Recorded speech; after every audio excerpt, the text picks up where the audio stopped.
The conference chamber aboard Galactic Council Station Omega-7 stretched nearly half a kilometer in diameter. 7 species had built this place together 2,000 years ago. The ceiling arced high above like a cathedral, displaying the spiral arms of the galaxy in real time. Millions of stars glittered against the projected darkness. It was meant to remind everyone who entered of how small they were, how insignificant their problems seemed against the vastness of space. Ambassador Sarah Chen stood at the human delegation platform and felt none of that intended humility. She had been coming to this chamber for 15 years. She knew every political maneuver, every veiled threat dressed up as diplomatic courtesy, every condescending smile from species who believed their age meant wisdom. Today the condescension had transformed into something uglier. Open hostility, Council Arbiter. Felon hovered at the center of the chamber, the crystalline being refracted light through its body, casting rainbow patterns across the floor. Its voice resonated like wind chimes in a storm. The matter is settled, Ambassador Chen. Humanity will vacate all colony worlds in the Outer Rim sectors within 60 standard cycles. This is not a negotiation. This is the will of the Council. Sarah looked at the faces arrayed around the chamber. The Vraxian delegation occupied the largest platform. Empress Zarkthus herself had attended today. Her chitinous body gleamed under the lights. Forearms folded across her thorax. Compound eyes reflected no warmth. No recognition of humanity as equals. Behind her stood 30 warrior drones, each one capable of tearing through steel with their bare claws. It was a statement, a threat made physical. The Telkari sat in their water tanks, tentacles drifting lazily. The Korthans stood like living mountains, stone-skinned and ancient. The Athari delegation maintained their usual eerie silence. All of them watched humanity's response with barely concealed amusement. 60 cycles. They were giving humanity 2 Earth months to abandon 17 colonies. Homes built over 2 centuries. Families who had lived there for generations. 300 million people told to pack up and leave because an ancient empire decided it wanted those worlds back. Sarah took a slow breath. She had prepared for this moment, hoped it would never come, prayed the galaxy would be better than this. She activated her personal communicator with a gesture hidden beneath her podium. A single encoded burst transmitted across human space. The die was cast. No, Sarah said simply. Her voice carried clearly through the chamber's acoustics. We will not abandon our people. We will not surrender our worlds.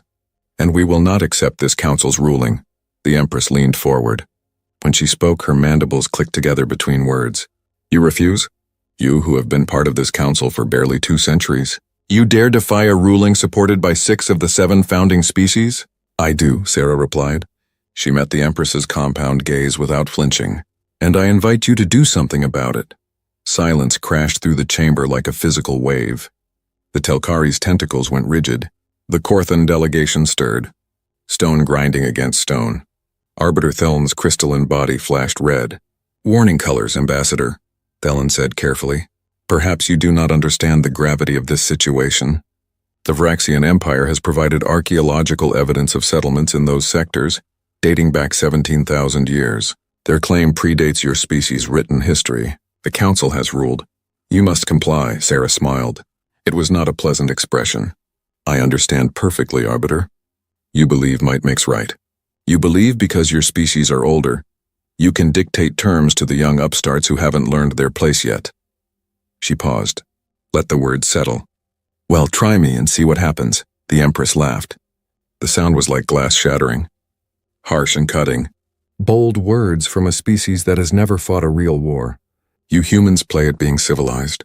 You sign treaties and attend diplomatic functions. You smile and compromise. You are soft. She gestured with one bladed arm. I will show you what happens when children play at being adults. Sarah gathered her datapad, straightened her jacket. Then I suppose we'll all find out together. She turned and walked toward the exit. Her 2 aides fell in beside her. Behind them, the council erupted into chaos, species arguing over humanity's audacity, debating what punishment would be appropriate. As the doors sealed behind them, Junior Ambassador Michael Torres whispered urgently, Ma'am, did you just declare war on the Vraxian Empire? On the council? No, Sarah replied. Her voice was cold, distant. I told them the truth, that humanity will defend itself. They chose to interpret that as a declaration. The signal has been sent. Admiral Webb will have received it by now. And if they attack? Sarah stopped walking, turned to face her aides. Both young. Both brilliant. Both about to see what humanity really was beneath the diplomatic veneer. Then the galaxy learns a lesson we've been trying to spare them for 200 years. That peace is not the same as pacifism. That diplomacy is not cowardice. That humans learned something from our bloody history that they never had to. What lesson is that? Torres asked. How to survive when the monsters come for you. How to become something worse than monsters if necessary. And most importantly, how to choose not to be monsters even when you could be. Sarah resumed walking. The Vraxians are about to discover that choice cuts both ways. 3 days later, the strike came. Not against a military target. The Vraxians wanted to send a message. Wanted humanity to understand the price of defiance. They chose New Perth, an agricultural colony. Population 42,000. The furthest of the contested worlds from any military installation. Sarah watched the footage in Earth Command's Situation Room. Admiral Marcus Webb stood beside her. His face carved from granite. His eyes burning with controlled fury. The Vraxian battle group had emerged from hyperspace directly above the colony. No warning. No demands. They simply opened fire, kinetic strikes from orbit, each one releasing the energy of a nuclear weapon. The colony's shields lasted approximately 4 minutes. After that came the bombardment of the surface.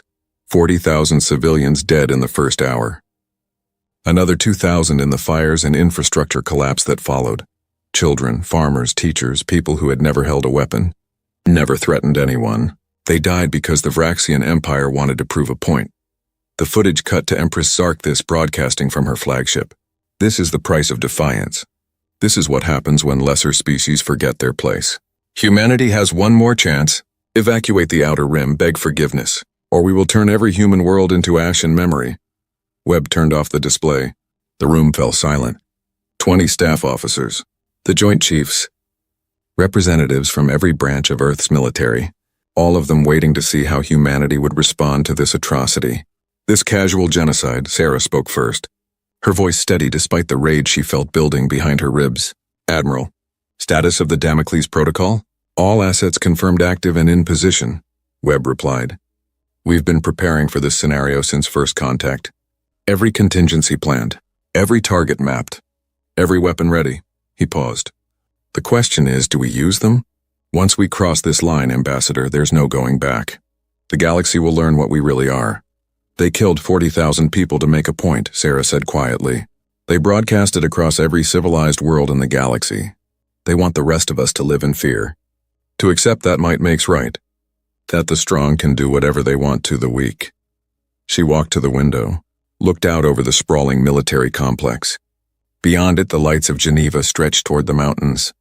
Millions of people living their lives, trusting that someone would protect them from the darkness between the stars. Execute the protocol, Sarah said. All of it. Show them exactly what humanity learned from our history. Show them what happens when you mistake peace for weakness, when you think compromise means cowardice, when you assume the quiet ones won't fight back. Webb nodded slowly, a weight settling onto his shoulders. Ma'am, you understand what this means? What we're about to do? I do, Sarah replied. It means we stop pretending. We stop holding back. We show the galaxy the truth that we've been hiding for 200 years. That humans didn't join the galactic community because we were weak. We joined because we were terrified of what we might become if we stayed isolated. What we might do if we had no one to check our worst impulses. She turned back to face the room, looked at each officer in turn. The Vraxians wanted to see what happens when they push us. When they attack our civilians. When they threaten everything we've built. So let's show them. Let's show the entire galaxy. Humanity said, try me and see what happens. They tried. Now they get to see. Admiral Webb straightened, saluted. Damocles Protocol is active. All units are weapons-free. God help us all. God help them, Sarah corrected softly. We tried to warn them. We told them to try us and see what happens. They chose this path. Now they walk it to whatever end awaits. Across human space, the changes began immediately. Every human colony went dark. Communications with the galactic network severed. Trade ships recalled to home ports. Embassies sealed. It was as if humanity had suddenly withdrawn from the galaxy entirely, disappeared behind an impenetrable wall. The Galactic Council met in emergency session. Arbiter Thelm tried to establish contact with Earth. No response. They sent messenger ships to human worlds. The ships entered human space and never returned. No distress calls. No wreckage. Just silence. Empress Zarkthus addressed the council with barely contained triumph. You see? They cannot face us. They hide like prey animals. I will personally lead our fleets to cleanse every human world. The Outer Rim will be ours again. The rest of their space will serve as a lesson. Challenge the strong and be erased from history. She assembled the largest Vraxian battle fleet in 3 centuries. 47 capital ships, 300 cruisers, over 2,000 smaller vessels. A force capable of conquering entire star systems. A force that had never known defeat. They entered human space at the world called Haven, an industrial colony with significant orbital infrastructure. The Empress expected resistance, expected human ships to rise and meet them in battle. Instead, they found nothing. Empty space. The colony below still lit up and functioning, but no defensive fleet. No weapons fire, nothing. Cowards, the Empress hissed. They abandoned their own people. Begin bombardment. Show them the price of defiance. That was when the darkness struck. No warning. No energy signature. One moment the Vraxian flagship was coordinating the attack. The next moment it was gone. Not destroyed, not exploded, simply vanished, as if it had never existed at all. Panic rippled through the fleet. Ship after ship disappeared, 30 vessels gone in as many seconds. No one could see what was attacking them. Sensors showed nothing. The void between stars reaching out and swallowing them whole. The second in command ordered a retreat. The fleet turned to flee, tried to jump to hyperspace, but something was wrong. The jump drives wouldn't engage. They were trapped, sitting targets for an enemy they couldn't see, couldn't fight, couldn't escape. By the time the slaughter ended, only 3 ships remained. Damaged scout vessels that had been at the edge of the formation. They jumped away carrying news of the disaster. The entire fleet gone, over 200,000 Vraxian warriors. Vanished like mist in sunlight. Back on Earth, Admiral Webb watched the tactical display update. The red icons representing Vraxian ships winked out one by one. Beside him, Dr. Kenji Tanaka stood with his arms crossed. The scientist looked sick, haunted. The Wraith ships performed perfectly, Webb said. Phase displacement technology worked exactly as designed. They never even saw what killed them. I know, Tanaka replied quietly. I designed them. Spent 20 years perfecting quantum displacement fields. Ships that exist slightly out of phase with normal spacetime, invisible, untouchable. Perfect killers. He paused. I thought we'd never actually use them. That just having them would be enough of a deterrent. Webb placed a hand on the scientist's shoulder. They killed 40,000 civilians, Doctor. They broadcast it as entertainment. As a warning. They promised to do worse. To burn every human world to ash. What would you have us do? Surrender? Let them genocide our species because violence makes you uncomfortable? No, Tanaka admitted. But that doesn't make it any easier to watch. To know what we're capable of, what we've unleashed. Then let that weight remind you why we exist, Webb said. Why humanity built weapons that terrify us. We remember what happens when good people refuse to fight evil. We learned that lesson in blood and ash across our entire history. Never again. That's what this is. That's what we are, the monsters who learned to be better, but never forgot how to be monsters when necessary. News of the defeat reached the Galactic Council within hours. The carefully crafted image of Vraxian invincibility shattered. Questions flooded the diplomatic channels. How had humanity done this? What weapons did they possess? Why had no one known about this capability? Ambassador Chen finally broke her silence. Her message broadcast across every civilized world in the galaxy. She appeared on screen dressed in formal diplomatic attire. Behind her, the flags of Earth and all its colonies stood in silent witness. To the peoples of the galaxy, she began. For 200 years, humanity has walked softly among you. We have compromised, negotiated, accepted judgments we disagreed with because we valued peace above pride. We joined the galactic community because we wanted to be better than our history. We wanted to believe that civilization meant something. That law and justice could replace the brutality of might makes right. She paused. Let the weight of those words settle. The Vraxian Empire destroyed that hope. They murdered 40,000 civilians to prove their strength, to remind us of our place. They promised worse, threatened to exterminate our entire species unless we submitted to their will. They believed we were weak. That peace meant we couldn't fight, that our willingness to compromise proved we had nothing to compromise with. Her expression hardened. They were wrong. We told them. Try me and see what happens. They tried. Now they see. Humanity is not weak. We are restrained. We are not helpless. We are choosing peace while capable of war. That choice is the only thing that has kept the galaxy safe from us, from what we can do when pushed to the edge. The transmission ended. Silence fell across the galactic networks, and in that silence everyone began to understand the same terrifying truth. Humanity had been hiding something. Not weakness. Not inability. They had been hiding strength. Terrible, overwhelming strength.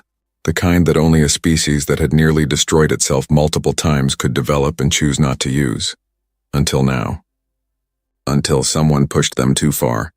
Until someone made them show the galaxy what they really were beneath all that carefully maintained civilization. The Vraxians had poked the sleeping beast. Now everyone was about to learn what that beast looked like when it opened its eyes and remembered how to hunt. The smoking ruins of New Perth still smoldered when humanity's true nature began to reveal itself. Admiral Marcus Webb stood on the bridge of the EDS Retribution, watching the tactical displays update in real time. Every human world showed green, fully operational. Every defensive platform active. Every orbital installation armed and ready. But to the galaxy, humanity had gone silent. Dark. Vanished behind walls of encrypted communications that no one could break. Webb studied the star charts. 200 years of careful exploration, detailed surveys of every major trade route, positions of every species military installation, supply depots, manufacturing centers, command and control networks. The Galactic Council thought humans were enthusiastic traders, eager explorers, friendly neighbors always willing to share resources and information. They were intelligence agents. Every single one. 2 centuries of the most comprehensive reconnaissance operation in galactic history. Humanity had been preparing for this possibility since the day they made first contact. Since the moment they realized the galaxy was not the peaceful utopia they had hoped for, that strength still mattered. That the strong still preyed on the weak. Status of Operation Silent Night? Webb asked his tactical officer. Commander Sarah Rodriguez checked her displays. All sleeper fleets report ready status. 47 systems. Each one positioned near critical Vraxian infrastructure. They've been waiting in those positions for an average of 32 years. Crews rotate every 18 months. No one suspected a thing. Webb nodded slowly. 32 years. An entire generation of human warriors living in deep space, hidden in the dark between stars, waiting for orders that might never come. That was humanity. Patient, methodical, willing to play the long game because they understood something the galaxy had forgotten. That preparation prevented catastrophe. That the best defense was the enemy never knowing you were ready to fight. What about our friends on the Council? Webb asked. The species that voted with the Vraxians to steal our worlds? Rodriguez allowed herself a cold smile. We have files on every council member going back 15 decades. Political connections, economic interests, military capabilities, psychological profiles, everything. If this escalates beyond the Vraxians, we know exactly where to apply pressure. Economic sanctions that would cripple their trade networks. Intelligence we could leak that would destabilize their governments. Military strikes that would cripple their defensive capabilities without killing civilians. She paused. We also have contingencies if they decide to join the fight against us. Each species has different weaknesses, different fears. We've spent 200 years learning them all. Webb walked to the forward viewport. Stars stretched in every direction. Beautiful, distant, cold. Somewhere out there, the Vraxian Empire was realizing they had made a terrible mistake, that humanity's silence was not surrender. It was preparation. The calm before a storm that would reshape the entire political structure of known space. A memory surfaced. Webb pushed it down. Now was not the time. But the faces haunted him anyway. His wife, his daughter, killed during what the galaxy called the First Contact Incident, what humanity called the First Contact War. An exploratory fleet from the Korthons had discovered Earth. Humanity had been excited, hopeful, ready to join a community of peaceful species, exploring the cosmos together. The Korthons had seen primitive technology, a species barely capable of interstellar flight. They had landed on Earth and demanded submission. When humanity refused, they bombarded 3 cities from orbit. 2 million dead in the opening salvo. They wanted slaves, resources, a species that would serve their empire without question. They discovered their mistake within days.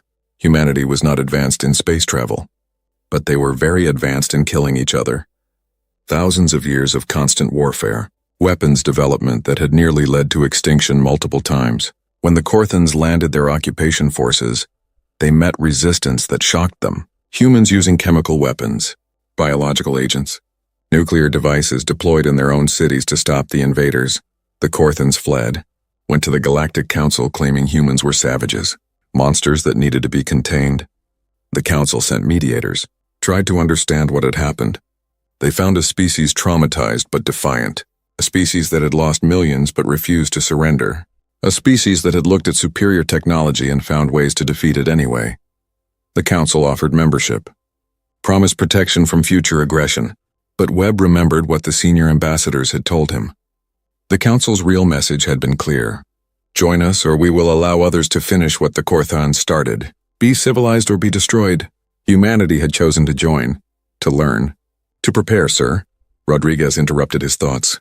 We have reports from the Vraxian border. Their second fleet is moving toward human space. Smaller than the first, only 12,000 ships. Looks like a probe to test our defenses. Webb turned back to the displays. Let them come. They'll learn the same lesson. Send orders to the Wraith fleet. Engage at maximum effective range. No survivors. No warnings. I want that fleet erased from existence before they get within a light year of any human colony. Sir, Rodriguez said carefully, that's 12,000 ships. Even Wraith ships need time to target and engage. Some will escape. They'll report back what they saw. How we fight. Good, Webb replied. Let them see. Let them understand that we have weapons they cannot counter. Technology they didn't know existed. Let them realize that every assumption they made about humanity was wrong. Fear is a weapon too, Commander. Sometimes the best way to end a war is to make the enemy too terrified to continue fighting. The orders went out. Across 47 star systems, human forces began to move. Not toward battle, toward positions of advantage. Supply lines, manufacturing centers, the infrastructure that kept the Vraxian military machine running. Humanity had spent 200 years studying warfare throughout history. Every great military commander, every successful strategy, they had learned from Sun Tzu and Clausewitz and von Moltke, from ancient generals and modern theorists. The lesson was always the same. Wars were not won by destroying armies. They were won by destroying the enemy's ability to field armies, by breaking their will to fight. By making victory impossible and defeat inevitable, the Vraxians wanted to fight a conventional war. Ship against ship, fleet against fleet. They would never get that chance. In the Vraxian home system, Empress Zarkthus convened her war council. The loss of the First Fleet had shocked her, angered her. But she was not afraid, not yet. She had resources the humans could not match. Thousands of systems, trillions of subjects, manufacturing capacity that dwarfed anything humanity possessed. The Second Fleet will locate their invisible ships, she declared. We will adapt. Deploy sensor grids that can detect phase variations, mass drivers that saturate entire areas of space. They cannot hide from everything. Once we find their trick, we will crush them. Her chief military advisor clicked his mandibles nervously. Empress, perhaps we should open negotiations. The humans have proven more dangerous than anticipated. We could reach a compromise. Allow them to keep most of their colonies in exchange for tribute and vassalage. The Empress struck him with one bladed forearm. He crashed to the floor, chitin cracked and leaking fluid. Negotiate with prey? Never. The Vraxian Empire has ruled for 17,000 years because we do not compromise. We do not negotiate. We take what we want and destroy anyone who opposes us. The humans will learn this lesson, even if I must burn every one of their worlds to teach it. News of the Second Fleet's approach reached Earth within hours. Dr. Kenji Tanaka sat in his laboratory, staring at holographic displays of weapons he had designed. Terrible weapons. Things that should never have been created. But he had created them anyway because someone had to. Because if humanity did not have these tools when they needed them, they would be at the mercy of species that felt no mercy. His assistant entered quietly. Dr. Admiral Webb is asking about the Pandora arsenal. He wants to know if we should prepare additional systems for deployment. Tanaka closed his eyes. The Pandora Arsenal, weapons so dangerous that even showing them to the galaxy would change everything, make humanity a target, force other species to build equivalent horrors just to maintain balance. He had hoped those weapons would never leave the hidden facilities where they were stored, that the Wraith ships and other conventional military technology would be sufficient. Not yet, he said finally. The Wraith should be sufficient for now. But prepare the launch codes. If the Vraxians escalate further, if other species join them, we may need everything. And God help us all if we do. What's in the Pandora Arsenal? His assistant asked. She was young, brilliant, had been with his team for only 6 months. She did not have full clearance yet. Tanaka looked at her, saw innocence about to be shattered. Things that should never exist. Reality-severing munitions that can cut ships out of space-time entirely. Biological agents tailored to target specific species' genetic markers. AI-guided swarm systems that learn and adapt faster than any living commander. Weapons that would make the galaxy fear us so much they would unite just to destroy us. He stood, walked to the window overlooking Tokyo. Millions of lights. Millions of people. We built them because we had to. Because our history taught us that the only thing worse than having terrible weapons is not having them when your enemy does. But using them, that crosses a line we can never step back over. That makes us the monsters we've spent 200 years proving we're not. The second Vraxian fleet entered human space near the colony world of Sanctum. 12,000 ships in tight formation, sensor grids active, mass drivers charged and ready. They had learned from the first fleet's mistakes. This time they would be ready for the invisible attackers. The Wraith ship struck from a different angle. Not from empty space. From behind the colony's moon. From within the orbital infrastructure they assumed was abandoned. Phase displacement let them exist in normal space and shifted space simultaneously. They appeared for microseconds, just long enough to fire, then vanished again before return fire could target them. The Vraxian fleet lasted longer than the first. Nearly 10 minutes of sustained combat. Their commanders adapted quickly, coordinated their fire, managed to destroy 3 Wraith ships through sheer volume of covering fire. But it was not enough. It could never be enough. For every Wraith ship destroyed, 100 Vraxian vessels were eliminated. When the battle ended, 200 Vraxian ships managed to escape, enough to report back, enough to carry news of the slaughter, but also enough to confirm what the Empress feared. Human technology was superior, their tactics flawless, their intelligence about Vraxian operations comprehensive. Somehow, impossibly, the young species had outplanned and outprepared an empire that had endured for millennia. On the Galactic Council station, emergency meetings continued around the clock. Representatives from 6 species argued about how to respond. The Telkari advocated for intervention, a joint military force to stop the human aggression. The Korthans, remembering their own defeat, stayed silent. The Athari proposed sanctions, economic isolation until humanity agreed to negotiate. Arbiter Thelen called for calm. We must understand what we are dealing with. Humanity has revealed military capabilities we did not know existed, technology that should not be possible for such a young species. This suggests they have been preparing for conflict since they joined the Council. Perhaps before. A Telkari representative spoke. Then they deceived us. Lied about their capabilities, pretended to be peaceful while building weapons to threaten us all. This is exactly the kind of behavior we should punish. Unite our forces, show them they cannot threaten the established order. Or, a Korthan elder rumbled, we could consider why they built such capabilities and never used them until provoked. 200 years of peaceful coexistence. No military conflicts. No territorial expansion. They integrated into our society, traded freely, contributed to scientific advancement. Then we voted to take their colonies. The Vraxians murdered 40,000 civilians. Perhaps the question is not why humanity is fighting back. Perhaps the question is why we thought they would not. Silence fell. The Korthan had spoken an uncomfortable truth. Humanity had followed every rule, accepted every judgment. Then the Council changed the rules, allowed theft and murder, and now they were shocked that humanity refused to accept it. Refused to be victims quietly. Ambassador Chen's second message arrived during the debate. This time she appeared on screen wearing military dress uniform, not diplomatic attire. The shift was deliberate, symbolic. Humanity was done pretending. To the members of the Galactic Council, she began, Some of you are debating whether to join the Vraxian Empire in their war against us.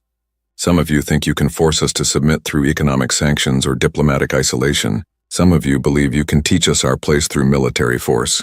Allow me to educate you about what you are actually considering. The screen behind her lit up with data, star charts, trade routes, military installations, the layout of every major species infrastructure in perfect detail.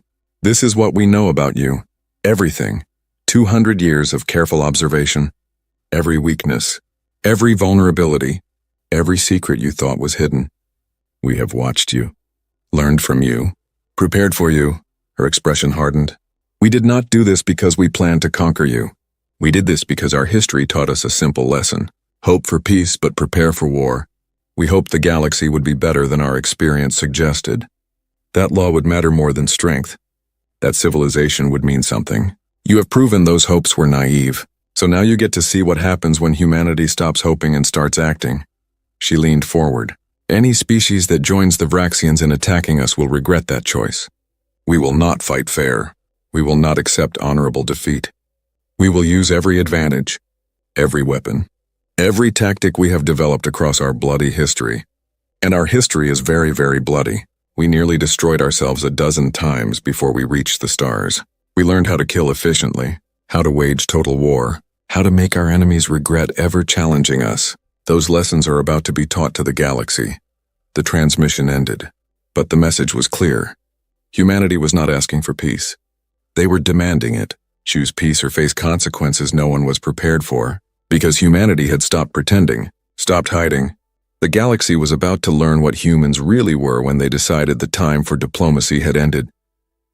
Webb watched the transmission from his bridge, saw the calculated escalation, the precise threat delivered with cold professionalism. Sarah Chen was not just a diplomat anymore. She was a warrior in different uniform, fighting with words instead of weapons, but fighting nonetheless. Do you think it will work? Rodriguez asked. Will they back down? Webb shook his head. Some will. The smart ones.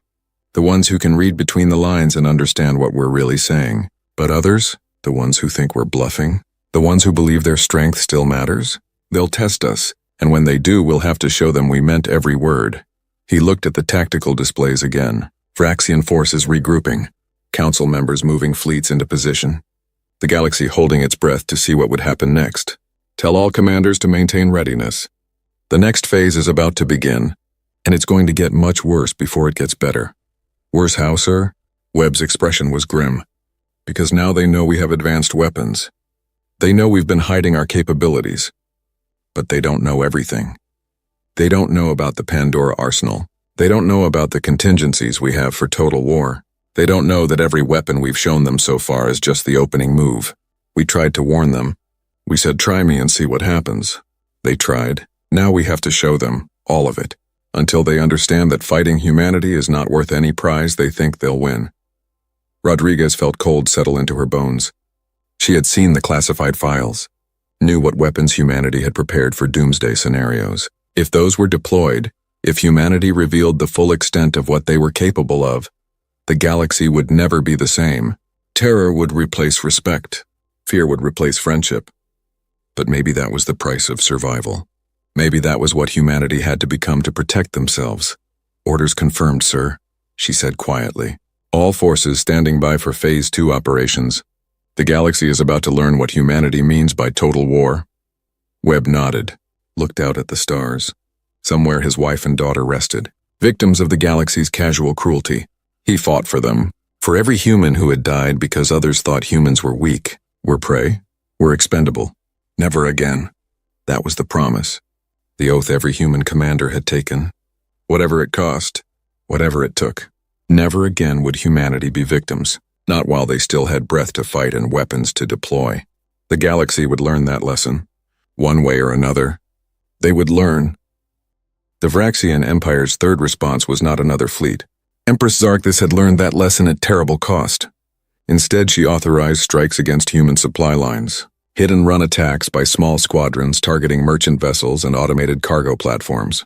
If she could not defeat human warships, she would starve their colonies, force them to spread their forces thin, protecting civilian infrastructure, make them bleed resources until they had no choice but to negotiate. The strategy lasted 6 days. Then the Vraxian supply network began to collapse. Fusion plants suffered mysterious malfunctions. Orbital manufacturing facilities lost power. Transport ships disappeared between systems. At first, the Empress thought it was random chance. Equipment failure across an empire spanning thousands of worlds. Then the pattern became clear.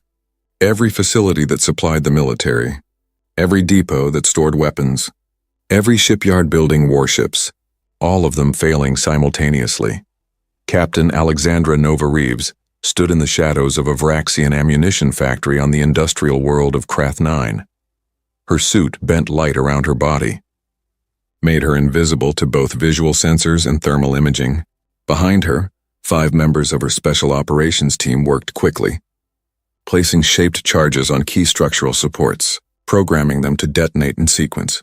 Maximum damage, minimum warning. This was the 14th facility they had sabotaged in 3 days.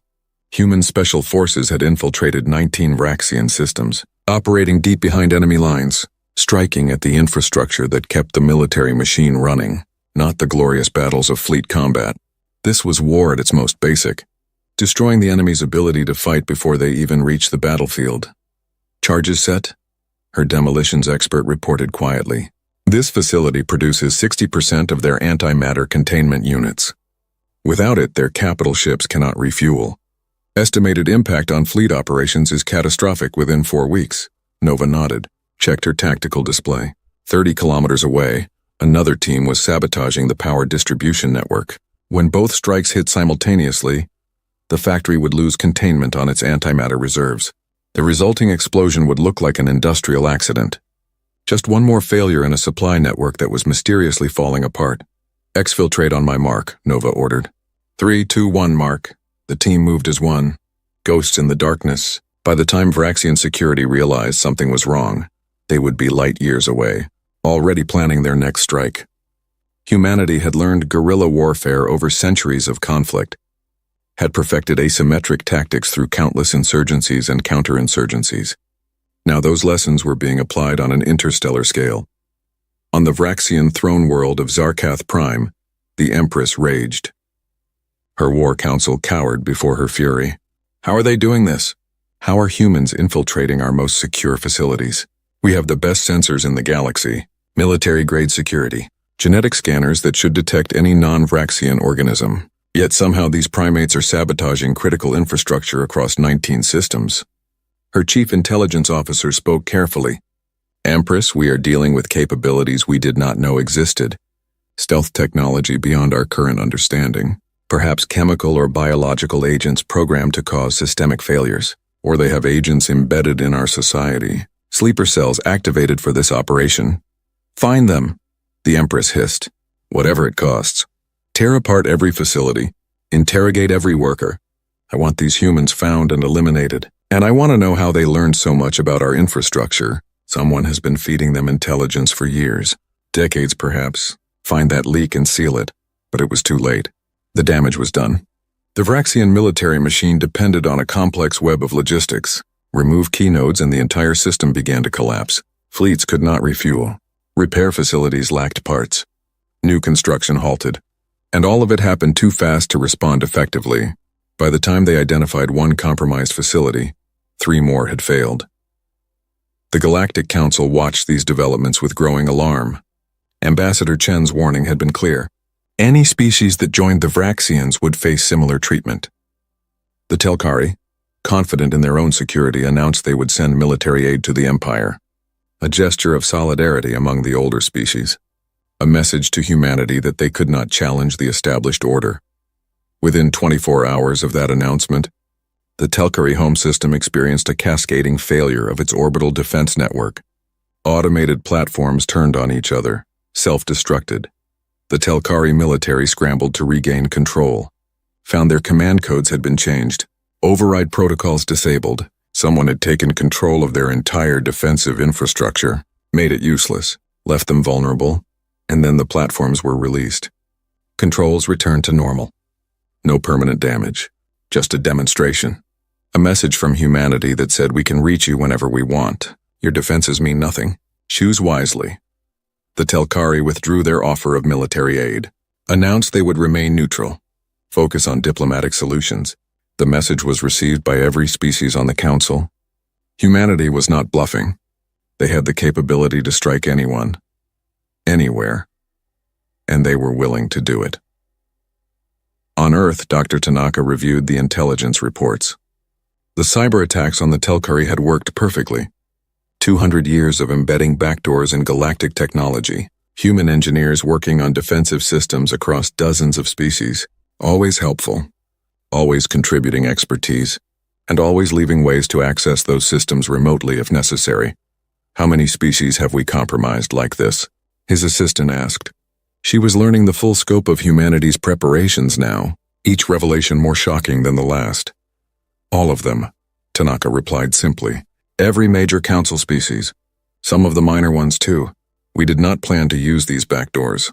They were insurance, deterrence, the ultimate guarantee that if anyone came for us, we could hurt them back, make aggression too costly to contemplate. That is terrifying, she said. We have been violating the sovereignty of every species we call allies for 2 centuries. If they knew, if they found out what we had done, they would see it as the ultimate betrayal. Yes, Tanaka agreed. But would you rather we had not prepared? Would you prefer we trusted everyone to be peaceful, to respect our rights, to not take advantage of our youth and relative weakness? He gestured to the displays showing New Perth, the 40,000 dead. They murdered our civilians to make a political point, killed children to prove their strength, and the council approved it, supported it. Only our preparations have prevented worse. His assistant had no response. The logic was brutal but clear. Humanity had prepared for treachery because treachery was real, had built weapons because weapons worked, had compromised their principles because the alternative was extinction. It was not glorious, not noble, but it was survival. The Empress called an emergency summit, invited representatives from 6 council species to Zarkath Prime, proposed a joint military action against humanity, a coordinated strike that would overwhelm even their advanced defenses, unity against the threat, the old order restoring itself through force. 3 species agreed. The Korthan declined. The Yathari, in their usual enigmatic silence, suggested refusal. The Telkari sent regrets, but 3 species backing the Vraxians was enough. The Rethkin Confederacy, the Irani Collective, the Sulari Federation. Together with the Vraxian Empire, they could field a force of over 100,000 ships. Surely enough to crush human resistance, to teach the young species their place, to restore order. Admiral Webb received the intelligence within hours. His face remained impassive as he read the details. 4 species, 100,000 ships, the largest military coalition in galactic history, all of it aimed at humanity, at destroying everything humans had built, at making them submit or die. Order, sir? Rodriguez asked quietly. Webb looked at the tactical displays, watched the red icons representing enemy forces begin to move. Convergence points identified, supply lines mapped. They thought numbers would win this war, thought quantity could overcome quality. They were about to learn the most important lesson humanity had to teach, that wars were not won by the side with more ships. They were won by the side willing to do whatever was necessary to survive. Contact Dr. Tanaka, Webb said. Tell him to begin Phase 3, full deployment of the Pandora arsenal. All contingencies authorized. We gave them every chance to stop. Every warning. They chose this. Now they live with the consequences. Rodriguez felt her breath catch. Phase 3. The Doomsday Protocols. Weapons that would change warfare forever. Make humanity's earlier strikes look like gentle warnings. Sir, once we deploy those systems, there is no going back. Every species will know what we are capable of. They will fear us for generations. Good, Webb replied. Let them fear.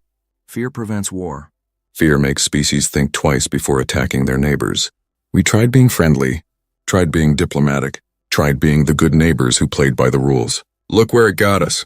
40,000 dead, 4 species united to exterminate us. Maybe it is time the galaxy learned to fear humanity, to understand that peace is not our only option, that we can be peaceful or we can be powerful, and we are choosing both from now on.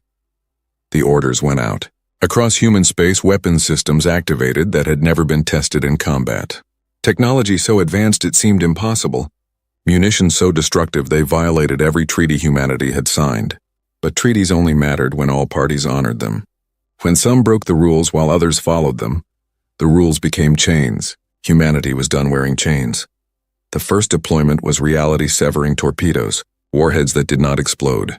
Instead, they cut holes in space-time itself. Created zones where physics stopped working normally. Ships caught in those zones did not die. They ceased to exist. Removed from reality entirely. No wreckage. No radiation. Just empty space where moments before a ship had been. The coalition fleet gathered at a staging area in neutral space. 100,000 ships in formation. Commanders coordinating their attack. Planning their routes. Celebrating the inevitable victory over the upstart humans. They would strike in 3 waves. Overwhelming force. Decisive action. Humanity's colonies would fall within weeks. Their home system within months. The first reality-severing torpedo arrived without warning. Launched from so far away that no sensor could detect it until impact. It struck the center of the Rethken formation. 2,000 ships vanished in an instant. One moment they were there. The next moment nothing. As if they had never existed. The reality wound closed behind them, sealed, permanent. Panic erupted across the fleet. Commanders screaming for information. Trying to understand what had just happened. Sensors showing impossible readings. Space-time fluctuations that should not be possible. Before they could react, 3 more torpedoes struck. 3 more sections of the fleet erased from existence. Thousands more ships. Hundreds of thousands of lives. Gone, just gone. The coalition fleet broke formation, scattered, tried to flee. But humanity had planned for this moment. Had spent decades developing these weapons. Knew exactly how to deploy them for maximum psychological impact. 8 more torpedoes followed. Not aimed at clusters. Aimed at flagships. Command vessels. The ships carrying admirals and generals. The leaders who had agreed to genocide humanity. When the strike ended, 97,000 ships remained of the 100,000 that had gathered. 3,000 erased completely, the remaining forces in complete disarray. No coordination. No command structure. Just terrified crews trying to escape whatever had attacked them, trying to flee back to their home systems, to safety that did not exist anymore, because humanity had already deployed the second weapon system. Biological agents tailored to each species' specific genetic markers. Microscopic machines released into the supply chains months ago. Dormant, waiting, now activated by encrypted signals. They did not kill. That would be too obvious. Instead, they caused illness, weakness, symptoms that looked like random disease. Commanders fell ill. Pilots collapsed. Entire crews became too sick to operate their ships effectively. The coalition's offensive collapsed before it could begin. Ships limped back to port. Crews quarantined. Medical facilities overwhelmed. And across 4 empires, populations began to panic. If humans could strike at their military so easily, what protected civilians? If humans had biological weapons, what else did they have? How deep did human infiltration go? How long had they been preparing for this war? Ambassador Chen broadcast her 3rd message. This time there was no uniform. She wore simple civilian clothing, stood in what appeared to be her home. The message was personal, direct, human. You formed a coalition to exterminate us, she said quietly. Gathered the largest military force in history to destroy a species that only wanted peace. We stopped you. Not with superior numbers, not with ancient lineage or righteous cause. We stopped you with weapons you did not know existed, technology you cannot counter, capabilities you did not believe possible. She paused. Let the words sink in. We did this without deploying our most devastating weapons. The biological agent making your crew sick? It is temporary. They will recover completely within weeks. The reality-severing torpedoes? We used 12. We have thousands. And those are not even the worst things we built. Not even close. We have weapons that would terrify you so much you would unite every species in the galaxy just to destroy us. We have not used them. Yet. Because we remember something you seem to have forgotten. That power without restraint is not strength. It is tyranny. And we refuse to become tyrants, her expression hardened. But make no mistake. If you force our hand further, we will deploy everything. We will show you exactly what a species that survived its own worst impulses multiple times can do when survival requires it. We will make you wish you had listened when we said try me and see what happens. Because you tried, and this is only the beginning of what happens. Choose peace now, While that choice still exists, while we are still willing to offer it, the transmission ended. Silence fell across the galaxy. Species that had existed for millennia suddenly understood they were not the apex, not the strongest, not the most advanced. They had been surpassed by the young species they had dismissed as irrelevant. The species they had thought they could bully, control, destroy if necessary. They had been wrong. Catastrophically wrong, and now they had to decide whether pride was worth extinction.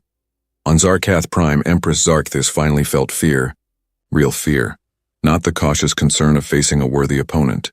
True terror at confronting something she could not defeat, could not escape, could not comprehend. The humans had held back, had warned repeatedly, had given chances. She had ignored them all, believed her ancient empire was invincible. Now she understood the truth. Her empire was fragile, had always been fragile, and humanity had been patient enough to see every weakness, clever enough to exploit them all. She looked at her remaining advisors, saw the same fear reflected in their eyes. "What do we do?" she asked.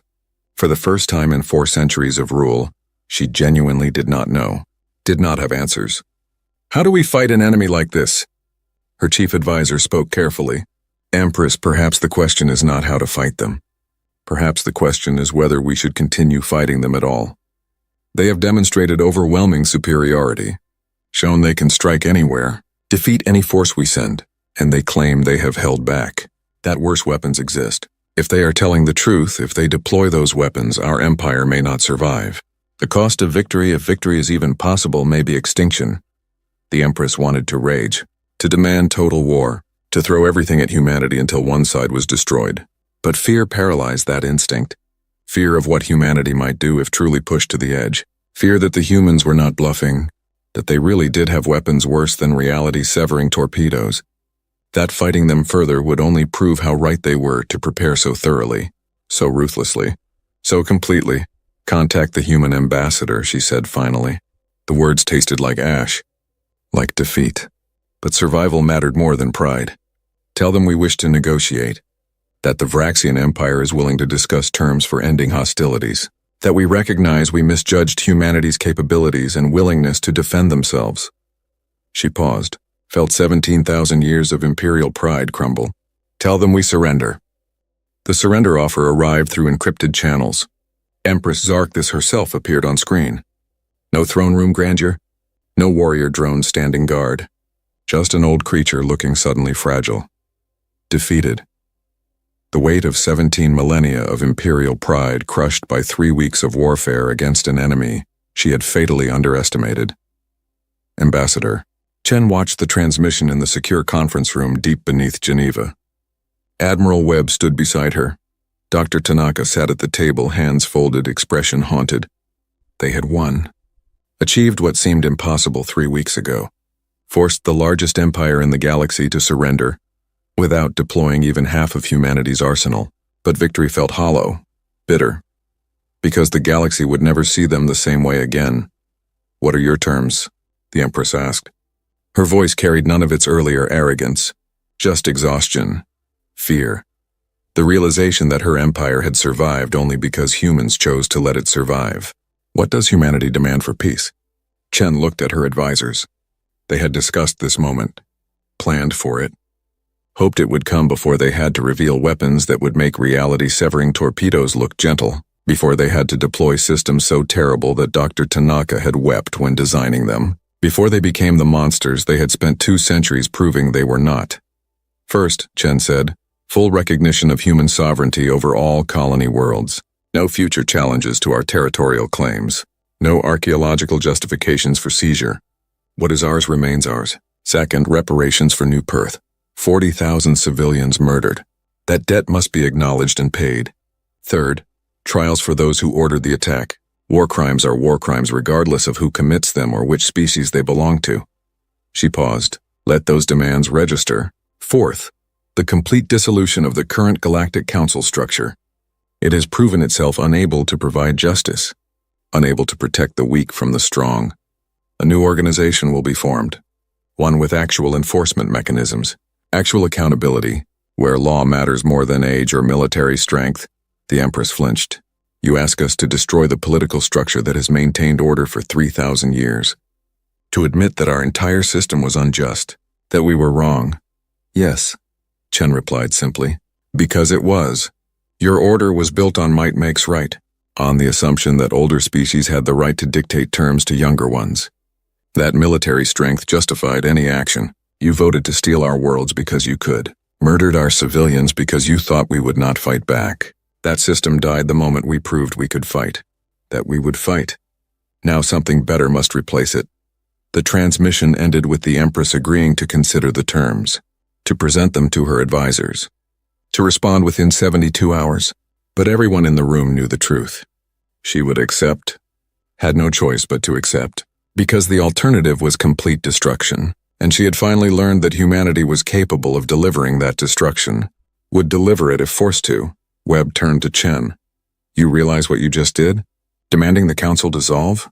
Half the galaxy will see that as a power grab, as humanity trying to dominate everyone else. We will make enemies of species that would have stayed neutral. Good, Chen replied. Her voice was steel. Let them be enemies if they want to preserve a corrupt system. Let them fight us if they think injustice is worth dying for. We tried working within their system for 200 years. Followed their rules. Accepted their judgments. Where did it get us? 40,000 dead. 4 empires united to exterminate us. The council proved it cannot be reformed. It must be replaced. And if that makes us conquerors in their eyes, then so be it. At least we will be honest conquerors, not pretending law matters while letting the strong prey on the weak. Tanaka spoke quietly. There is another problem. The weapons we deployed. The capabilities we revealed. Every species will be terrified of us now. They will unite to develop countermeasures. Build their own doomsday arsenals. We may have just triggered an arms race that ends with the galaxy destroying itself. Then we make sure the new system has teeth, Chen said. Real enforcement. Real consequences for aggression. And we offer to share our technology. Not the weapons. Never the weapons. But the defensive systems. The detection grids. The countermeasures. We prove that we built these capabilities for survival, not conquest. That we are willing to help others defend themselves. That changes the narrative from us versus them to us helping everyone survive together. Webb shook his head. Naive. Species do not trust those who have power over them. They fear them. Resent them. We just proved we can destroy any of them whenever we want. You think sharing defensive technology will make them grateful? It will make them desperate to find ways to hurt us back. To restore the balance. Maybe, Chen admitted. But what is the alternative? Rule through fear? Become the empire we just defeated? I refuse to accept that humanity survived this war only to become what we fought against. We will find a better way, even if it costs us, even if it makes us vulnerable. Because the moment we decide that fear is sufficient, the moment we give up on justice and law, we prove the Vraxians were right about us, that we are savages, monsters pretending to be civilized. The debate continued for hours. Eventually, they agreed on the final terms. Accountability for war crimes, territorial recognition, economic reparations, and a new governing structure with humanity as guarantors but not rulers. It was compromise, messy, imperfect, but better than the alternatives. Better than genocide, better than eternal warfare, better than becoming the tyrants the galaxy now feared they might be. Captain Nova Reeves and her team were recalled from behind enemy lines. They gathered in a briefing room on Earth. 23 operators who had spent 3 weeks sabotaging critical infrastructure across 19 star systems. They looked exhausted, haunted, the weight of what they had done settling onto shoulders not quite strong enough to carry it easily. How many casualties? Nova asked quietly. From our operations, how many Vraxians died when those facilities failed? The intelligence officer checked his data pad. Best estimate is 47,000. Most in industrial accidents when containment failed. Some in the secondary explosions. A few thousand from life support failures on ships that lost power in deep space. We tried to minimize civilian casualties, focused on military infrastructure, but collateral damage was inevitable.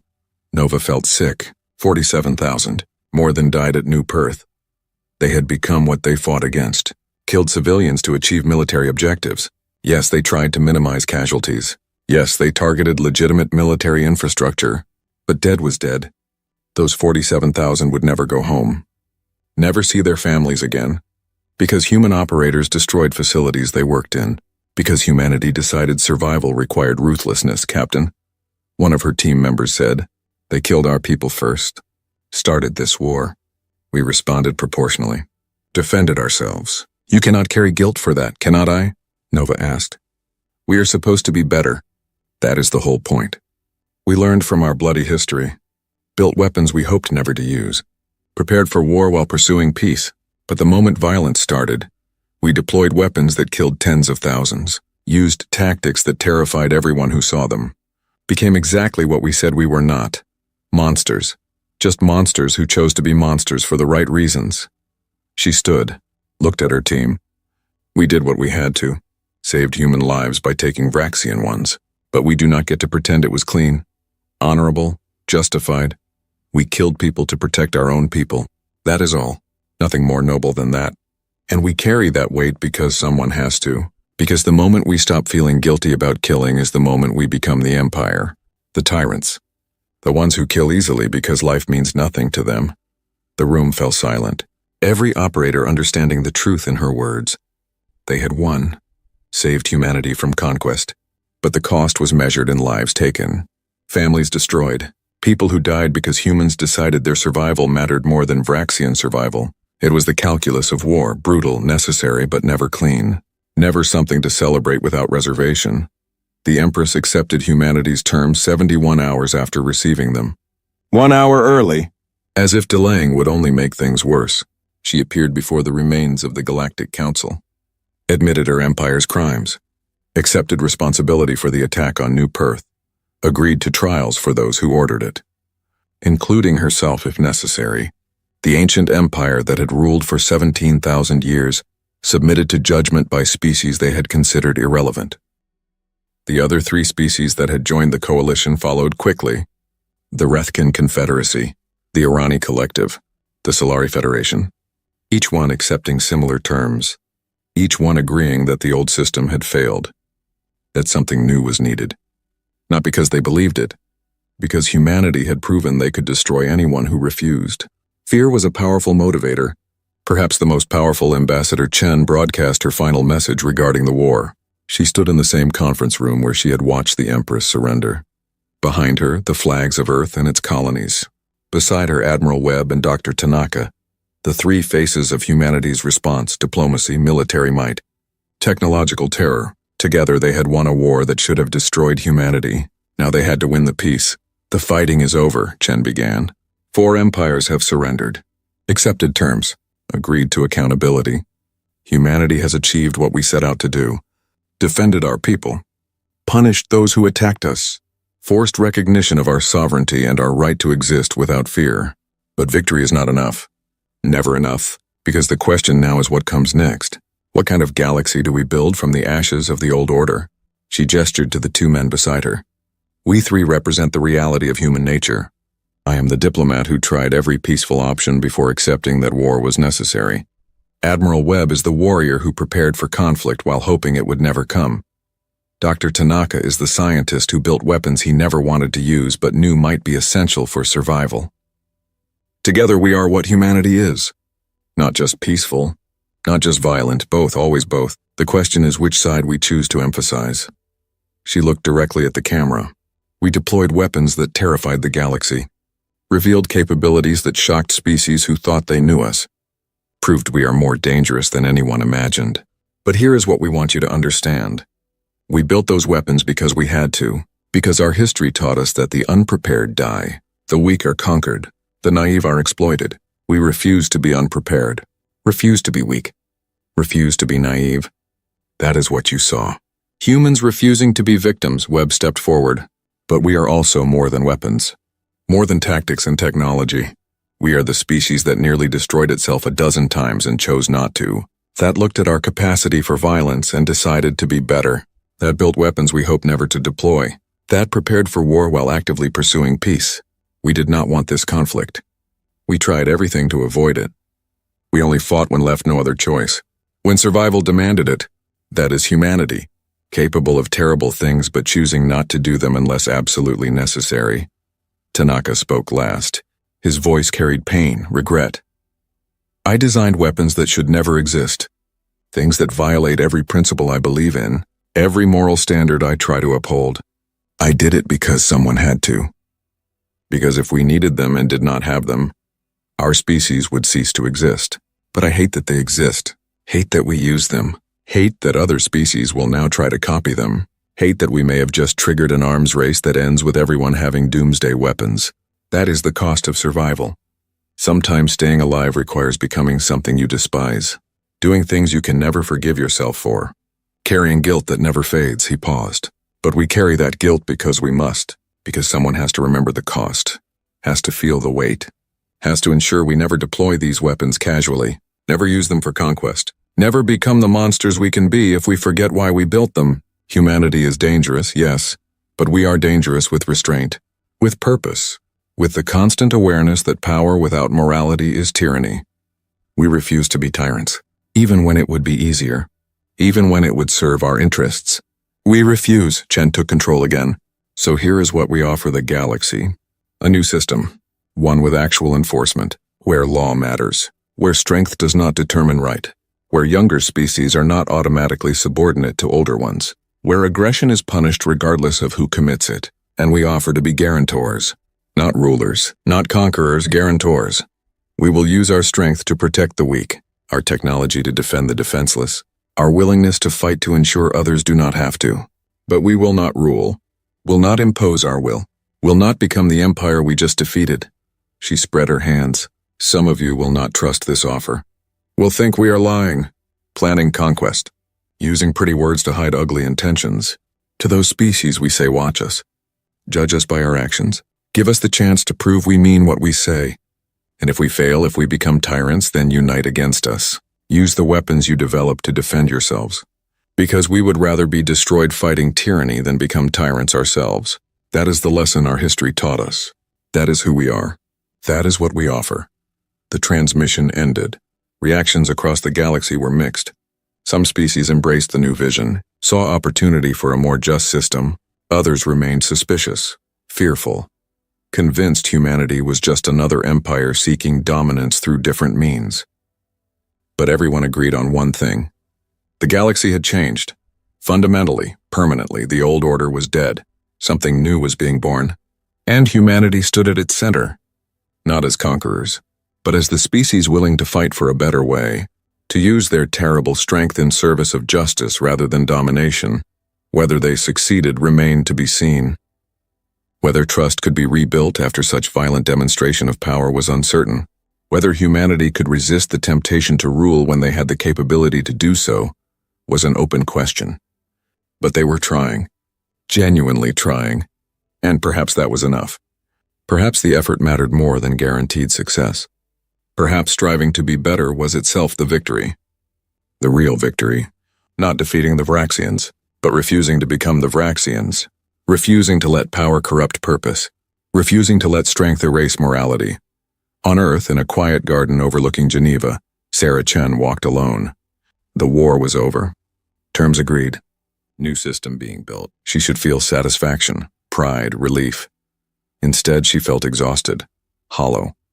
The weight of 47,000 Vraxian civilians dead from human actions. 40,000 humans dead from Vraxian actions. Hundreds of thousands more killed in fleet engagements. All that death. All that suffering. And for what? To prove humanity could fight? To force recognition of their sovereignty? To rebuild a political system that should never have needed rebuilding? She sat on a bench, looked up at the stars. Somewhere out there, species were debating whether to trust humanity's promises, whether to join the new federation or resist it, whether to see humans as saviors or threats. She did not know which they should choose. Did not know if humanity deserved trust after revealing such capacity for violence, such willingness to deploy terrible weapons, such readiness to kill when survival demanded it. But she knew one thing. Humanity would try, would strive to be worthy of the trust some species might offer, would work to prove their promises meant something, would carry the guilt of what they had done while building something better. Because that was what humans did. They survived their own worst impulses, learned from mistakes, built better systems after destroying flawed ones. It was not glorious, not heroic, just human, messy, imperfect, striving for better while carrying the weight of worse. Admiral Webb found her there an hour later, sat down without asking. They had fought together, won together. Now they had to figure out how to live with what victory required, how to carry the weight of command decisions that killed thousands, how to remember why they fought while never forgetting the cost of fighting. "Do you think it was worth it?" Webb asked quietly. "Everything we did? Everything we revealed? Everything we became?" Chen thought for a long moment. "I think we did what we had to. Defended our people. Survived when survival seemed impossible. But worth it? That depends on what we do next. On whether we use this power wisely, whether we resist corruption, whether we build something better or just become another empire with a different excuse for dominance. Ask me in 50 years, after we have had time to prove what we really are. Then maybe I can answer whether it was worth it." Webb nodded. 50 years. 50 years to prove we are not monsters, that we are monsters who learned to be better and meant it. That should be enough time to know. They sat in silence, watching the stars, carrying the weight of what they had done, what they had revealed, what they had become. The galaxy had learned what happened when humanity said, "Try me and see what happens," had learned that humans were dangerous, capable, willing to fight. Now came the harder lesson, the one that mattered more, whether humans could be trusted with their own power, whether they would use it wisely, whether they would prove themselves worthy of the fear and respect they had earned. That lesson was just beginning, and the outcome remained uncertain, as it always would.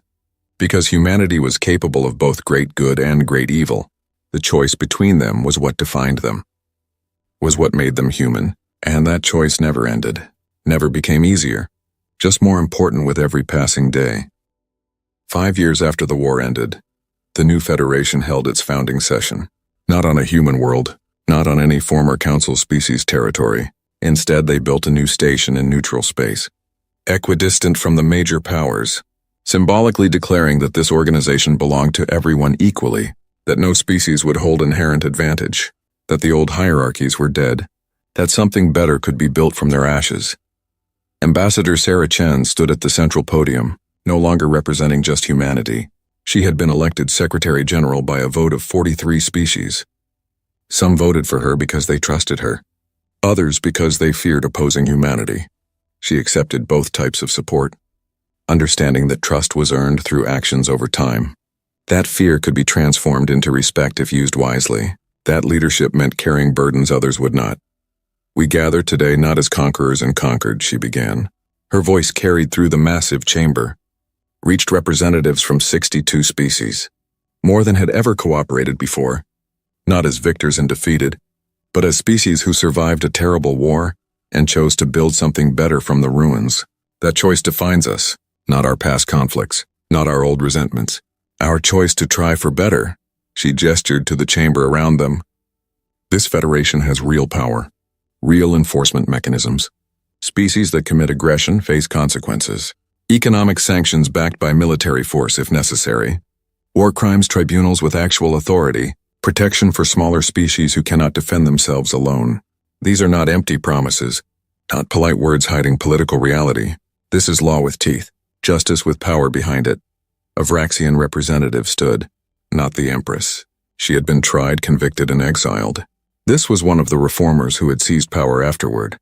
Secretary General, many species fear that this Federation is just another empire. Human empire wearing a different mask. Your species has overwhelming military advantage, controls the enforcement mechanisms, can veto any decision. How is this different from the old council? How do we know you will not abuse this power? Chen nodded, respected the question. You are right to fear, right to question. Humanity does have overwhelming power, but we also have something else. Memory. We remember what happens when strength replaces justice, when the powerful prey on the weak without consequence. We nearly destroyed ourselves learning that lesson. Now we apply it to the galaxy. Yes, we control enforcement, but enforcement is not governance. Each species governs itself, makes its own laws, conducts its own affairs. We only intervene when one species attacks another, when aggression threatens peace, when justice requires force behind it. She paused. And if we abuse that power? If humanity becomes what we fought against, then you do to us what we did to the old council. Unite, resist, fight back. We have shared defensive technologies with every member species, given you tools to protect yourselves. Not out of charity, out of necessity. Because the only way this Federation survives is if no one species, not even humanity, can dominate all others. We made ourselves vulnerable on purpose, to prove we mean what we say, to give you the means to check our power if we betray these principles. The chamber erupted in discussion, some species applauding the transparency, others still suspicious, but everyone engaged. Everyone participating. That was the difference. The old council had been 7 ancient species dictating terms to everyone else. This Federation was 62 species arguing, debating, building something together. Messy, loud, chaotic, but alive in a way the sterile council had never been. Admiral Marcus Webb watched from the observation deck. He had retired from active military command, now served as advisor to the Federation Security Council. His role was to ensure the military forces backing Federation law were used properly, proportionally, with restraint. It was harder than commanding fleets, required more judgment, more wisdom, more willingness to say no even when force would be easier. Do you think it will work? The question came from a Korthan elder, one of the species that had abstained during the war, had watched humanity prove their point without joining either side. This experiment in enforced justice, in trying to balance power with morality, Webb considered carefully. I think it has to work, because the alternative is worse. Either we try to build a system where law matters, where justice is enforced fairly, where strength serves peace rather than replacing it, or we accept that might makes right, that the strong will always prey on the weak. That civilization is a polite lie we tell ourselves while sharpening our knives. I refuse to accept that. Humanity refuses to accept that. So we will make this work. Or die trying. The Korthan nodded slowly. You sound different than 5 years ago. Less certain of victory. More aware of cost. What changed? I learned that winning is not enough, Webb replied. That military victory means nothing if you lose yourself achieving it. We won the war, defeated 4 empires, forced the galaxy to acknowledge our strength, but we paid for that victory with blood and guilt, with weapons we can never forget, with knowledge of what we are capable of when pressed. That weight never leaves, never gets lighter. You just learn to carry it better. Learn to let it remind you why you fight, what you fight for, who you fight to protect. Lose that and victory becomes tyranny. I will not let humanity become tyrants, will not let us waste the sacrifices made to survive. So this Federation must work, must prove we fought for something more than just our own survival. Dr. Kenji Tanaka no longer worked on weapons. He led the Federation Science Council instead, coordinating research across dozens of species, sharing knowledge, breaking down the barriers that had kept scientific advancement isolated within individual civilizations. It was rewarding work, important work, but the guilt remained, the memory of what he had created, what had been deployed in humanity's name, what still existed in secure facilities locked away but never destroyed. Insurance against future threats, terrible insurance that corroded his soul every time he thought about it. Dr. Tanaka, a young human scientist, approached him after a council session. I have been reviewing your early papers. Before the war, your theoretical work on quantum displacement fields. It is brilliant, revolutionary, but I cannot find any follow-up research. Why did you stop publishing in that field? Tanaka smiled sadly. Because that research led to weapons, to the Wraith ships, to technology that killed thousands. I published the theory because I thought it would advance science, help humanity explore.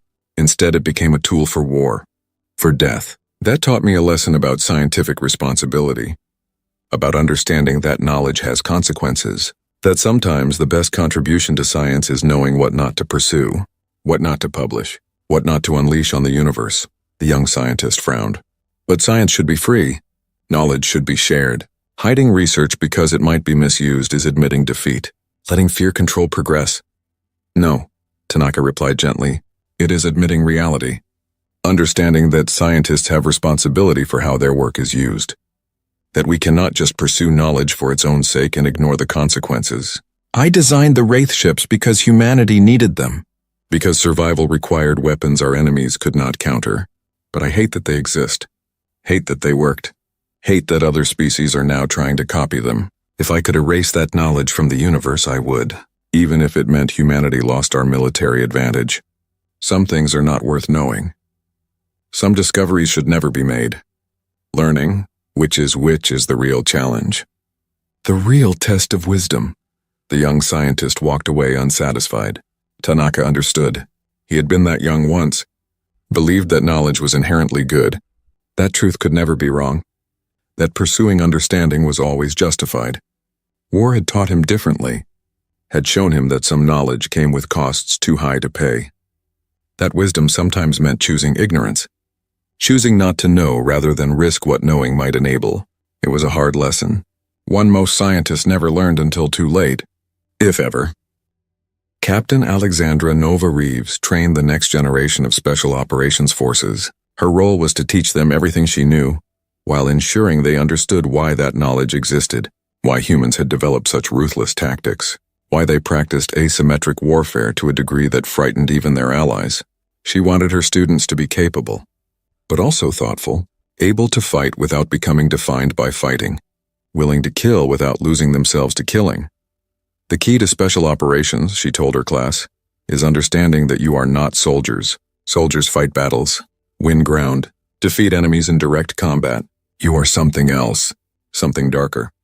You destroy infrastructure, assassinate leaders, sabotage critical systems. You win wars before battles happen, by making the enemy unable to fight effectively, by breaking their will along with their capabilities.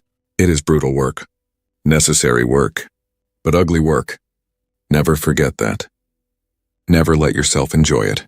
The day you start enjoying this kind of warfare is the day you become a monster. A useful monster, perhaps, but a monster nonetheless. A young operator raised his hand.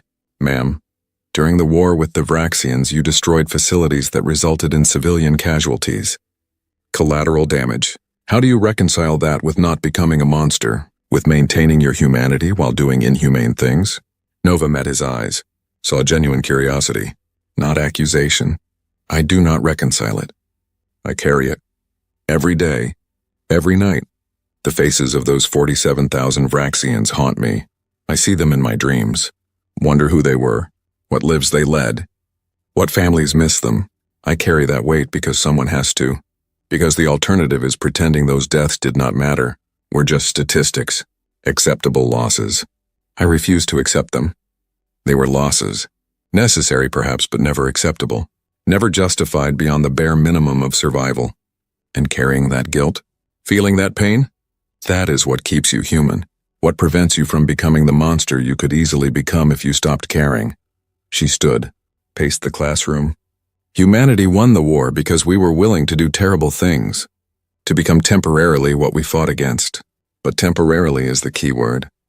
We returned to being civilized after the threat passed, chose restraint when domination was possible, offered mercy when vengeance would have felt better. That choice is what separates us from the empires we defeated. They were always brutal, always ruthless, never questioned whether might made right. We question constantly, doubt perpetually, carry guilt eternally, and that makes us better. Not stronger, not more powerful, just better, more human, more worthy of the survival we fought so hard to achieve. The class fell silent. Understanding the lesson was not about tactics or training. It was about identity, about maintaining humanity while doing inhumane things, about staying civilized while being capable of savagery, about the constant tension between what you could do and what you should do. That was the real skill. The essential capability, not the ability to kill efficiently, but the ability to kill when necessary and stop when it was not, to know the difference, to care about the difference, to let it matter. Across the galaxy, species were adjusting to the new order. Some embraced it. Smaller civilizations that had lived in fear of their larger neighbors found protection in Federation law, found their voices mattered, found that might did not automatically make right anymore. They flourished, grew, contributed to the broader civilization in ways the old system had never allowed. It was beautiful to watch, proof that the war had accomplished something worthwhile, that the blood spilled had purchased something better than just survival. Others resented the change.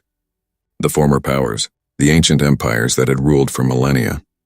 They chafed under laws that restricted their freedom to dominate, hated being judged by standards they had not set, feared human power even as they acknowledged its restraint. Some of them plotted, schemed, looked for ways to restore the old order, to prove humanity's system would fail. That might would always triumph over right given enough time, given enough pressure. The Vraxian Empire, reduced to a fraction of its former territory, underwent the most dramatic transformation. The reformers who had seized power after the Empress's exile completely restructured their society, abolished the caste system, granted rights to worker drones, opened their government to democratic participation. It was revolutionary. Many Vraxians resisted, but many more embraced the change, discovered that equality did not mean weakness. That shared power created stability. That justice built loyalty better than fear ever could. Former Empress Zarkthus lived in exile on a remote world, comfortable, safe, but alone. Cut off from the empire she had ruled for 4 centuries. She spent her days writing, documenting the history of her species, analyzing where she had gone wrong, how she had misread humanity so completely, how arrogance had destroyed everything she had built. Her memoirs became required reading in the new Vraxian academies. A cautionary tale, a reminder that strength without wisdom was just violence waiting to be unleashed. That age did not guarantee understanding. That hubris was the deadliest weakness of all. I should have listened, she wrote in her final chapter. The humans warned me repeatedly. Try me and see what happens. Those words were not a threat. They were a plea. Please do not force us to show you what we are capable of. Please do not make us deploy the weapons we built hoping never to use. Please do not mistake our patience for weakness, our restraint for inability. I ignored every warning. Believed my empire's age made us superior. Believed their youth made them inferior. I was catastrophically wrong. And 17,000 years of history ended because I could not imagine that the young species had learned something we ancient ones had forgotten. That survival teaches harder lessons than success. That those who nearly destroyed themselves and chose not to are more dangerous than those who never faced that choice. The humans were not pretending to be civilized. They were choosing civilization while capable of savagery. That choice is what made them stronger, what made them winners, what made me a failure. On Earth, in that same garden overlooking Geneva, Sarah Chen sat again, 5 years older, 5 years wearier, the weight of office aging her faster than time alone could account for, but also more hopeful than she had been in the immediate aftermath of war. The Federation was working. Not perfectly, never perfectly, but working. Law was being enforced, aggression punished, justice served. It was not the galaxy she had dreamed of when humanity first reached the stars, but it was better than the one they had found. Better than the old council's corruption. Better than might makes right. Just better. Measurably better. And that had to be enough. Webb found her there. Still her friend. Still her conscience. Still the voice that asked hard questions and demanded honest answers. You are thinking about the cost, he said. Not a question. An observation always, she replied. 87,000 dead. Human and non-human combined. Hundreds of thousands more injured. Economies disrupted. Families destroyed. All that suffering. And for what? A political system that might collapse the moment humans show weakness. The moment we cannot enforce our rules. Is that worth 87,000 lives? Webb sat beside her. I cannot answer that. No one can. But I can tell you what I see. Smaller species no longer living in fear. Former empires learning to cooperate instead of dominate. Law meaning something again. Justice being served. A galaxy that is measurably better than it was 5 years ago. Is that worth the cost? Only those who died could truly answer. But we are alive. We have to make their deaths mean something. Have to build something worthy of that sacrifice. And we are trying. Genuinely trying. Maybe that is all we can do. Try, strive. Refuse to accept that their deaths were pointless. Refuse to waste what they bought with their lives. Do you ever regret it? Chen asked. Deploying the weapons? Revealing our capabilities? Starting down this path we cannot step back from? Every day, Webb admitted. But regret does not change anything. Does not bring back the dead. Does not erase the weapons from existence. Does not undo what we revealed about ourselves. All regret does is remind me why we fight, what we fight for, who we fight to protect. It keeps me honest. Keeps me from deploying force casually, from forgetting the weight of command decisions, from becoming the kind of leader who treats lives as statistics. So yes, I regret, but I also accept. Sometimes regret is the price of survival, of making hard choices with no good options, of doing what must be done even when it costs you pieces of your soul. They sat in comfortable silence.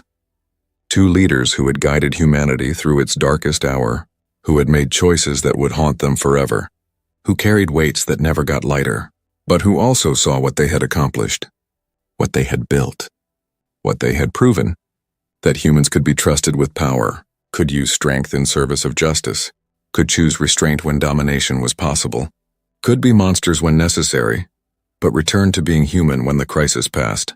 That was the real victory, not defeating the Vraxians, but proving humanity was worthy of survival, was worthy of the strength they possessed, was worthy of the trust others might offer. Will it last? Chen asked. This system we built, this federation, will it survive after we are gone? After the generation that remembers the war has passed? Will our successors maintain the principles, or will they drift toward tyranny? Use the power we established for their own benefit rather than galactic good? I do not know, Webb replied honestly. But that is true of every system humans have ever built, every government, every civilization. They last as long as people fight to maintain them, as long as principles matter more than power, as long as justice is valued above convenience. We cannot guarantee the future. Can only build the best system we can and hope others maintain it. Trust that the lesson we taught, the one the galaxy learned when they pushed us too far, will be remembered. That no one will want to see what happens when they test humanity again. When they forget why we said, "Try me and see what happens," he stood, offered his hand, helped her to her feet. Come on. The Federation Council session starts in 2 hours. 43 species waiting to argue about resource allocation, trade disputes, border conflicts. All the normal chaos of civilization. It is boring, tedious, frustrating, and absolutely beautiful, because they are arguing instead of fighting, debating instead of killing, trying to solve problems through law instead of war. That is what we fought for. That chance. That opportunity. So let us go be bored together. Let tedious meetings and bureaucratic arguments be our victory celebration. Let peace be its own reward, Chen smiled. A real smile. The first in weeks. Boring sounds perfect. Tedious sounds wonderful. Let us go be administrators instead of warriors. Diplomats instead of soldiers. Let us prove that humans can be just as good at building as we are at destroying. Just as skilled at peace as we are at war. Just as capable of cooperation as we are of conflict. That would be the ultimate victory. Not just surviving, but thriving. Not just winning, but building. Not just being feared, but being trusted, even if we never quite believe we deserve that trust. Even if we always question whether we are worthy. That questioning, that doubt, that is what makes us human. What keeps us honest. What prevents us from becoming the monsters we know we could be. They walked together toward the Federation headquarters. Two humans who had changed the galaxy. Who had proven that youth did not mean weakness. That peace did not mean inability. That civilization was a choice, not a pretense. Behind them, the sun set over Geneva, casting long shadows across the gardens. In those shadows, if you looked carefully, you could see the ghosts. 87,000 of them. Human and alien, warrior and civilian, all the lives lost to prove a simple point. That humanity had learned from its bloody history. That when they said, "Try me and see what happens," they meant it. That the galaxy pushed them too far and discovered what happens when you make that mistake. What happens when you assume peace means weakness. When you think restraint means inability. When you forget that the quiet ones might just be choosing silence. Choosing patience. Choosing to give you chances to be better. The universe learned too late. But it learned. That was what mattered. That was what made the cost, however terrible, somehow worthwhile. The galaxy had changed. Fundamentally. Permanently. Because one species refused to be victims. Refused to accept that might made right. Refused to surrender to injustice even when survival seemed impossible. They fought, they won. They built something better. And in doing so, they proved that civilization was not a lie. Not a pretense. Not a comfortable story told by the weak to the strong. Civilization was a choice. A difficult choice. A choice that required strength to maintain, but a choice worth making. Worth fighting for. Worth dying for. And absolutely worth living for. Because a galaxy where law mattered, where justice existed, where strength served peace rather than replacing it, that galaxy was worth every sacrifice. Every weapon deployed. Every terrible choice made. It was worth it. Had to be worth it. Would be made worth it through the actions of those who survived, who carried the weight, who remembered the cost, who refused to waste what had been purchased with blood and tears and the loss of innocence. That was humanity's final lesson to the galaxy. Not that humans were dangerous, though they were. Not that humans were powerful, though they were. But that humans remembered, carried weight, learned from mistakes, and most importantly, chose to be better even when being worse would have been easier, chose civilization even when savagery was possible, chose justice even when vengeance called. That choice echoed across the stars, reminded every species that civilization was not given. It was chosen. Every day, every moment, every decision, and humanity chose it. Again and again, despite the cost, despite the difficulty, despite the constant temptation to let might replace right. They chose better, and in choosing they proved that better was possible. Not easy, not guaranteed, but possible, and possibility was enough, was everything. Was the reason they fought, the reason they sacrificed, the reason they endured. Because if better was possible, then fighting for it was not just justified, it was necessary. It was noble. It was the most human thing anyone could do. And humanity would continue doing it, for as long as they existed, for as long as the choice remained. For as long as even one human believed that civilization mattered, that justice was worth defending, that peace was worth fighting for. That was the real victory, the lasting victory, the victory that echoed through generations. The universe learned too late why humanity said, "Try me and see what happens." But they learned, and that lesson would never be forgotten, never be unlearned, never be dismissed as irrelevant.